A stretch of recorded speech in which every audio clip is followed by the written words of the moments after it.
United States.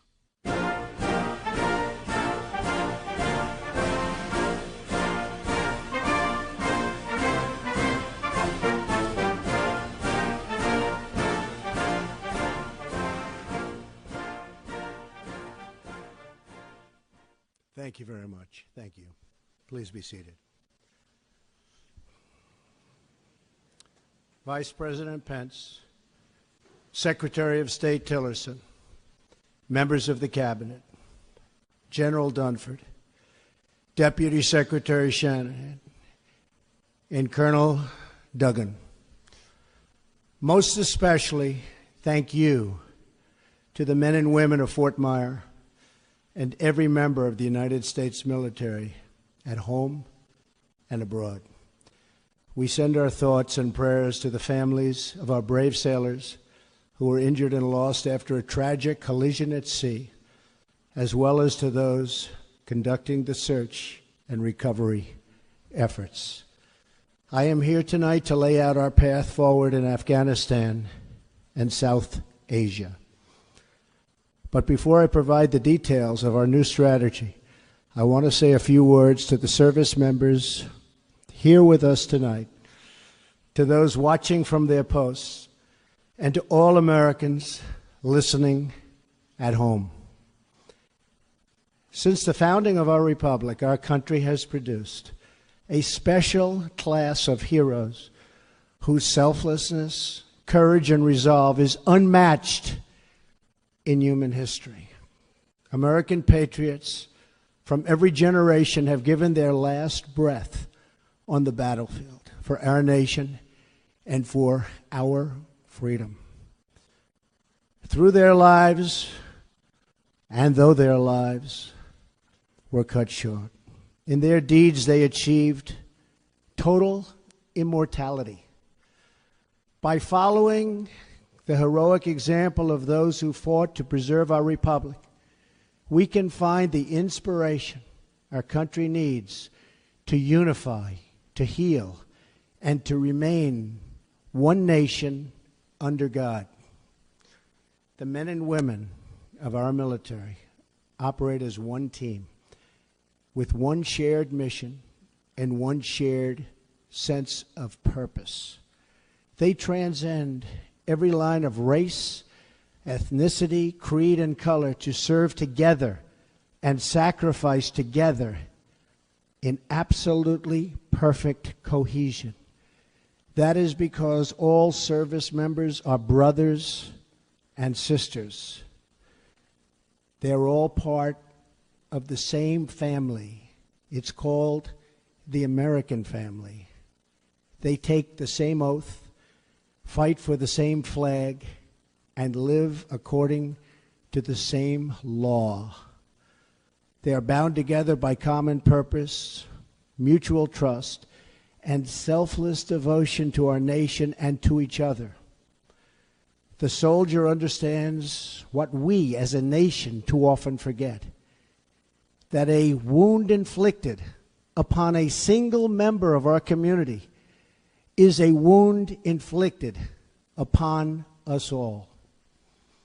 When one part of America hurts, we all hurt. And when one citizen suffers an injustice, we all suffer together. Loyalty to our nation demands loyalty to one another. Love for America requires love for all of its people. When we open our hearts to patriotism, there is no room for prejudice, no place for bigotry, and no tolerance for hate. The young men and women we send to fight our wars abroad deserve to return to a country that is not at war with itself at home. We cannot remain a force for peace in the world if we are not at peace with each other. As we send our bravest to defeat our enemies overseas, and we will always win, let us find the courage to heal our divisions within. Let us make a simple promise to the men and women we ask to fight in our name, that when they return home from battle, they will find a country that has renewed the sacred bonds of love and loyalty that unite us together as one. Thanks to the vigilance and skill of the American military and of our many allies throughout the world, horrors on the scale of September 11th, and nobody can ever forget that, have not been repeated on our shores. But we must acknowledge the reality I am here to talk about tonight, that nearly 16 years after September 11th attacks, after the extraordinary sacrifice of blood and treasure, the American people are weary of war without victory. Nowhere is this more evident than with the war in Afghanistan, the longest war in American history, 17 years. I share the American people's frustration. I also share their frustration over a foreign policy that has spent too much time, energy, money, and most importantly, lives, trying to rebuild countries in our own image instead of pursuing our security interests above all other considerations. That is why, shortly after my inauguration, I directed Secretary of Defense Mattis and my national security team to undertake a comprehensive review of all strategic options in Afghanistan and South Asia. My original instinct was to pull out, and historically, I like following my instincts. But all my life, I've heard that decisions are much different when you sit behind the desk in the Oval Office. In other words, when you're President of the United States. So I studied Afghanistan in great detail and from every conceivable angle. After many meetings over many months, we held our final meeting last Friday at Camp David with my cabinet and generals to complete our strategy. I arrived at three fundamental conclusions about America's core interests in Afghanistan. First, our nation must seek an honorable and enduring outcome worthy of the tremendous sacrifices that have been made, especially the sacrifices of lives. The men and women who serve our nation in combat deserve a plan for victory. They deserve the tools they need and the trust they have earned to fight and to win. Second, the consequences of a rapid exit are both predictable and unacceptable. 9/11, the worst terrorist attack in our history, was planned and directed from Afghanistan because that country was ruled by a government that gave comfort and shelter to terrorists. A hasty withdrawal would create a vacuum that terrorists, including ISIS and Al-Qaeda, would instantly fill, just as happened before September 11th. And as we know, in 2011, America hastily and mistakenly withdrew from Iraq. As a result, our hard-won gains slipped back into the hands of terrorist enemies. Our soldiers watched as cities they had fought for and bled to liberate and won were occupied by a terrorist group called ISIS. The vacuum we created by leaving too soon gave safe haven for ISIS to spread, to grow, recruit, and launch attacks. We cannot repeat in Afghanistan the mistake our leaders made in Iraq. Third and finally, I concluded that the security threats we face in Afghanistan and the broader region are immense. Today, 20 U.S. designated foreign terrorist organizations are active in Afghanistan and Pakistan. the highest concentration in any region, anywhere in the world. For its part, Pakistan often gives safe haven to agents of chaos, violence, and terror. The threat is worse because Pakistan and India are two nuclear-armed states whose tense relations threaten to spiral into conflict, and that could happen. No one denies that we have inherited a challenging and troubling situation in Afghanistan and South Asia, but we do not have the luxury of going back in time and making different or better decisions.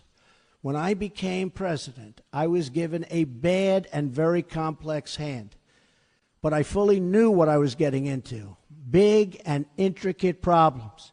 But one way or another, these problems will be solved. I'm a problem solver. And in the end, we will win.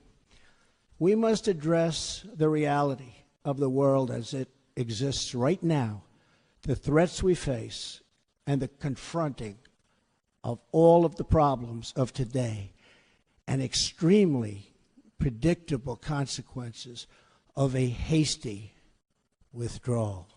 We need look no further than last week's vile, vicious attack in Barcelona to understand that terror groups will stop at nothing to commit the mass murder of innocent men, women, and children. You saw it for yourself.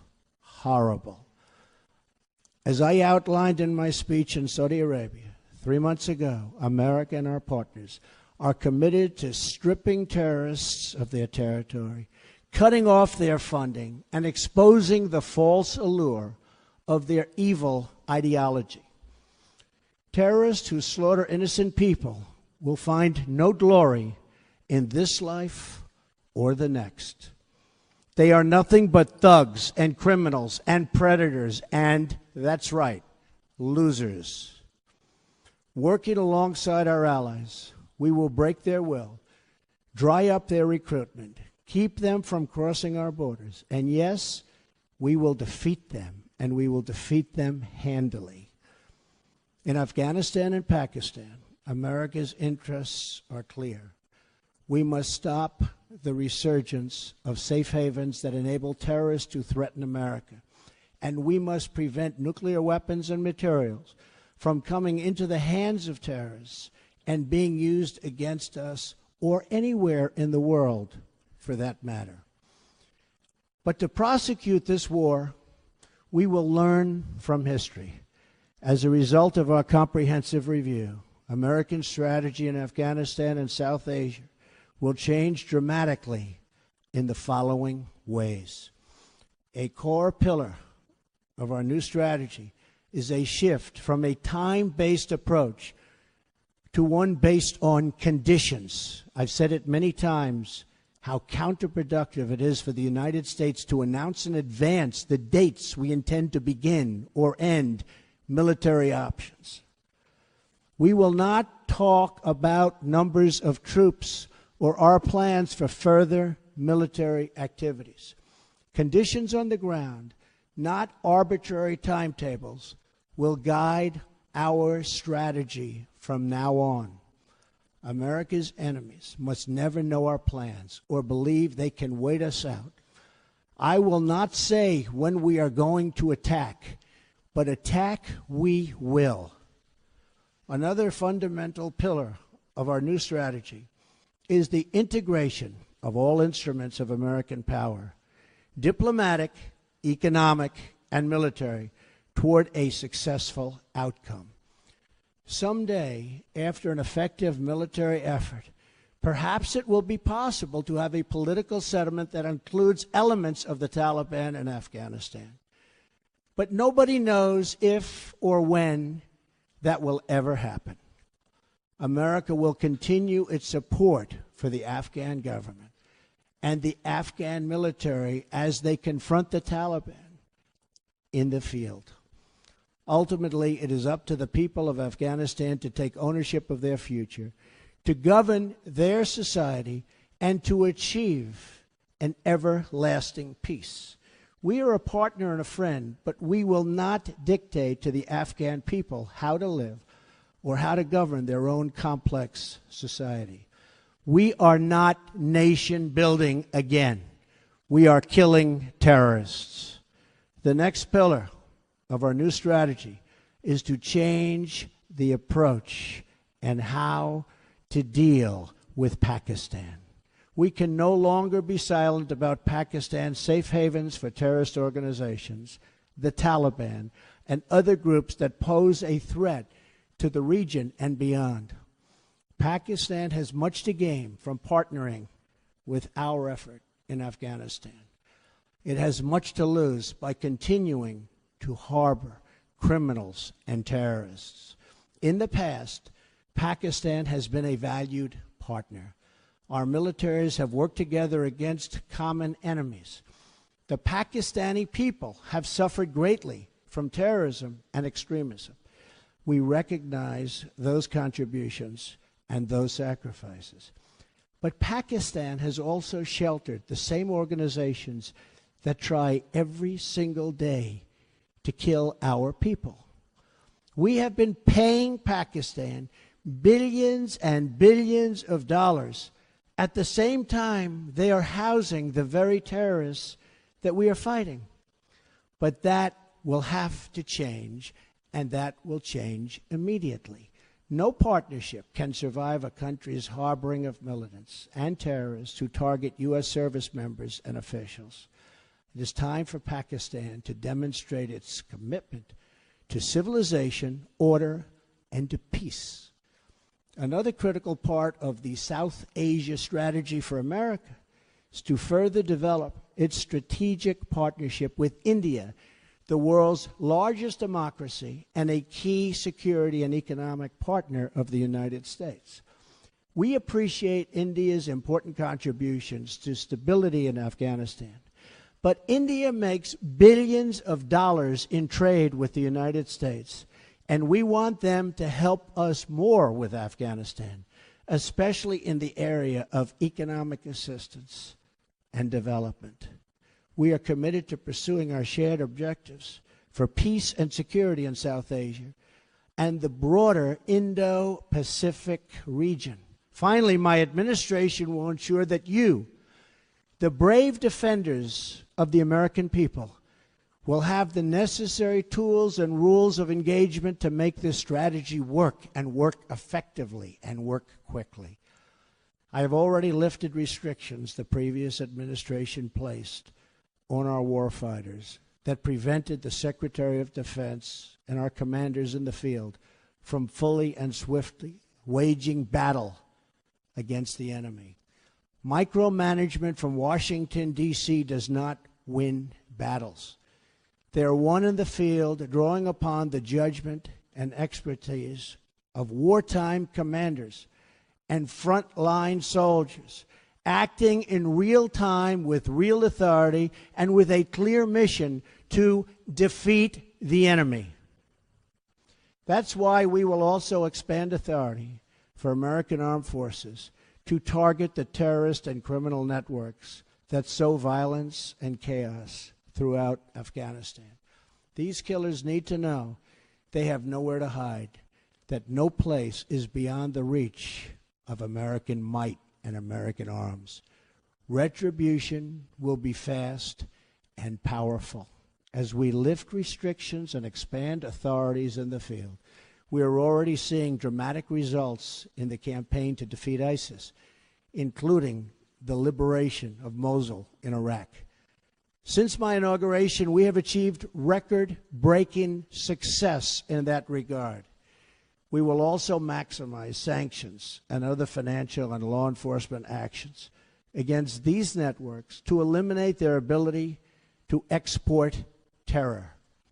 When America commits its warriors to battle, we must ensure they have every weapon to apply swift, decisive, and overwhelming force. Our troops will fight to win. We will fight to win. From now on, victory will have a clear definition: attacking our enemies, obliterating ISIS, crushing al-Qaeda, preventing the Taliban from taking over Afghanistan, and stopping mass terror attacks against America before they emerge.